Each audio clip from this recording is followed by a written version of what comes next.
The 2024 Chevy Colorado's infotainment system, also known as the Chevy Infotainment 3 CI3 system, may occasionally freeze or become unresponsive. A simple reboot or soft reset often resolves minor glitches without erasing your personal data. To perform a reboot, simply press and hold the power button on the touchscreen for 10 to 15 seconds until the screen goes black. Then, release the button. The system will automatically restart, typically taking 1 to 2 minutes. This clears temporary memory and can fix issues like app freezes or slow performance. Remember to perform this action when the vehicle is parked.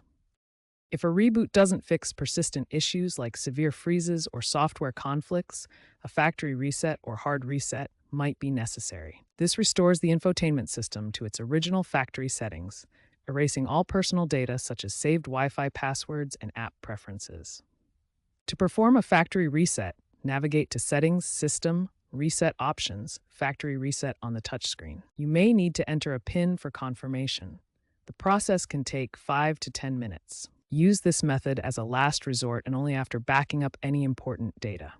Post-reset, your system will be like new, potentially resolving deeper software problems, but you will need to set up your preferences again.